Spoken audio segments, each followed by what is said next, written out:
Welcome back from the break, everyone. If you're really looking for a challenge, if you just find too many games too easy, then this next list is for you. This is our top 10 list of the most frustrating games to play. If you're a glutton for punishment, you're going to absolutely love it. Stay tuned. At number 10 is Super Hexagon, a simple indie game about a triangle avoiding oncoming lines to a catchy beat. With 6 endless levels of madness, Super Hexagon will have you cursing every little slip-up.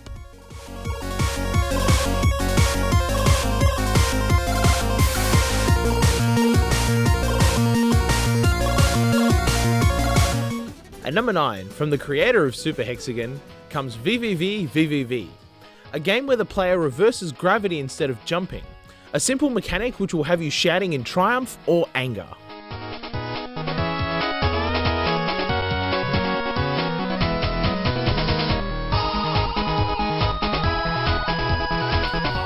At number 8 is Marble Madness. Originally on arcade machines, it was ported to the NES. The game gives you a time limit to traverse 6 courses, each with their own rage-inducing obstacles. By the end of this, get ready to curse physics.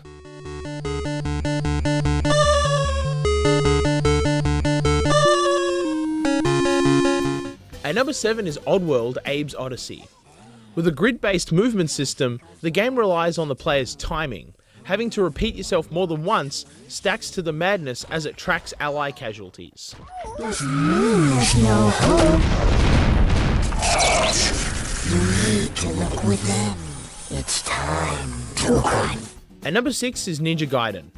This game is part of a series well known and devoted to making gamers' lives difficult. From the number of enemies to the bosses, many people say it deserves a category of its own.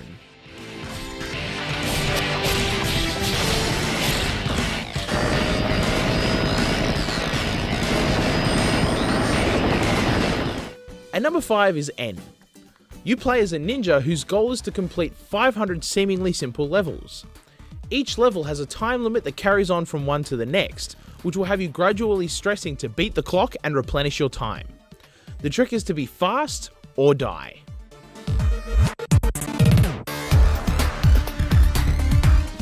At number 4 is Dark Souls. Infamous for its fair but aggravating gameplay, this is the game where anything can easily kill you, from the big bad boss to the small creatures at the start of the game. Well, what do we have here? You must be a new arrival. Sands Fortress is an old proving grounds built by the ancient. And number 3 is QWOP. Named after the control scheme, the game requires the player to move a runner across a running track. That is, after mastering the obscene controls. Try not to hit your head on the way.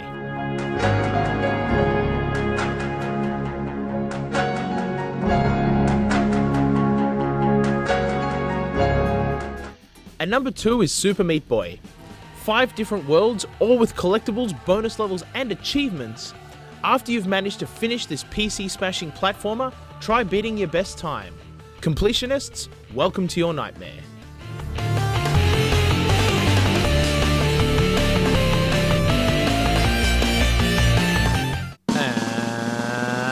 And the number 1 frustrating game is I Wanna Be the Guy.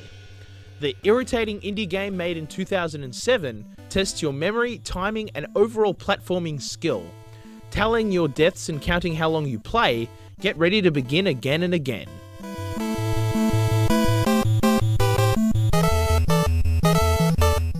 Top 10 frustrating games. I really don't know what to say.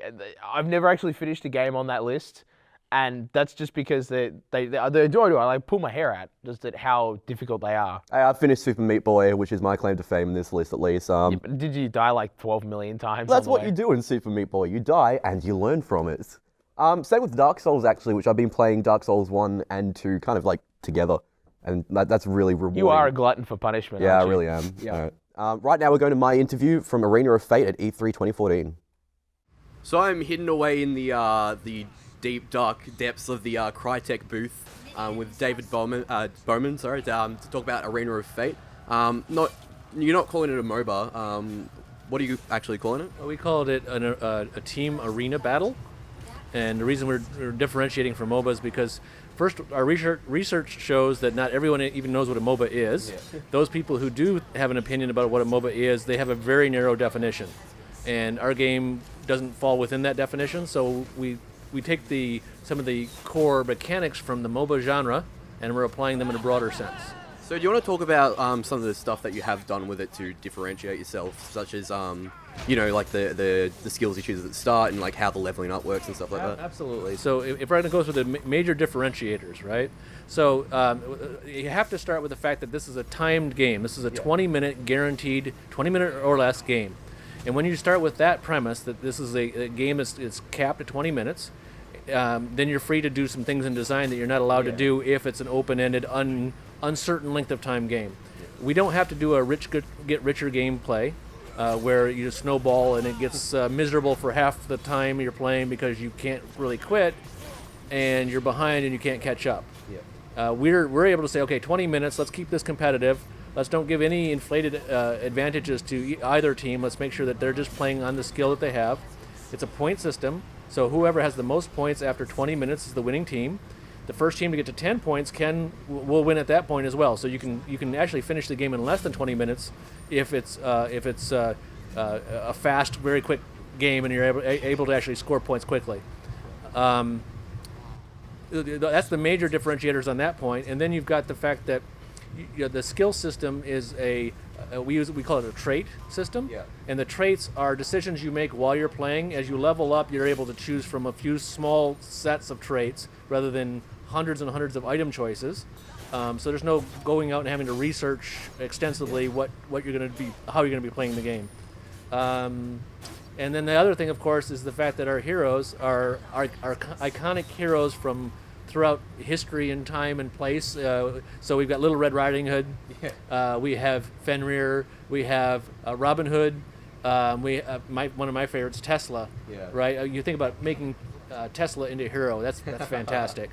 Yeah, our producer was actually playing Cleopatra, which was kind of fun. Back to how you're talking about the length of the game. You're saying it was always going to be at most 20 minutes, which I think is a really good idea because, like you said, similar games can last like 30 minutes to an hour and stuff.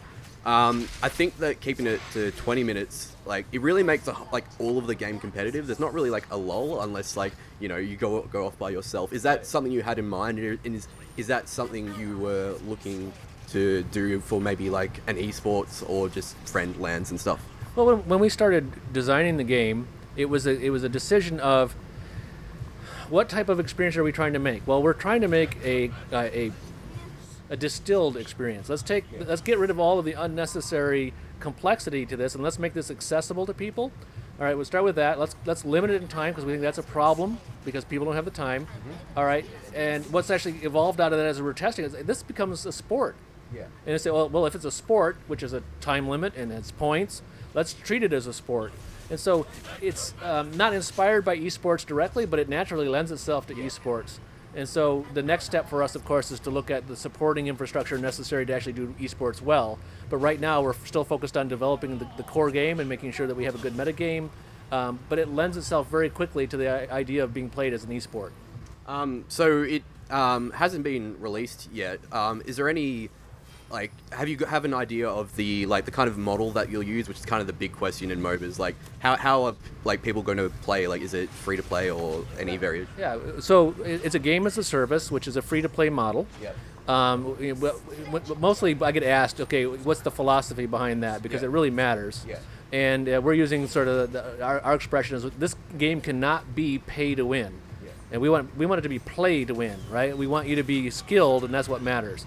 And so we're going to monetize, we know, through some cosmetic choices. We know through unlocking heroes. We have 30 heroes at the start. You'll need to unlock some of those heroes in order to play them. We think because of that variety and that interesting, accessible hero selection that we have, that people will want to unlock them. And then we'll probably do some boost systems, but we're still exploring what those will actually be.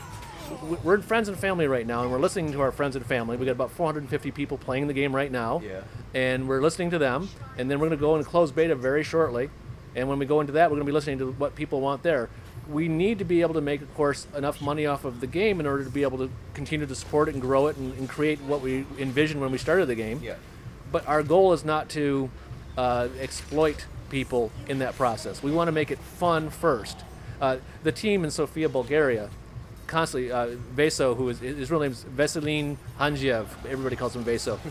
Veso, his philosophy as the director of the studio is that if we make this game fun and exciting and we really listen to the customer, they will find a way to make sure that they give us money as long as we give them a good service first. So that's their philosophy. It's fantastic. Is there any like date or like specific date where the beta will be released?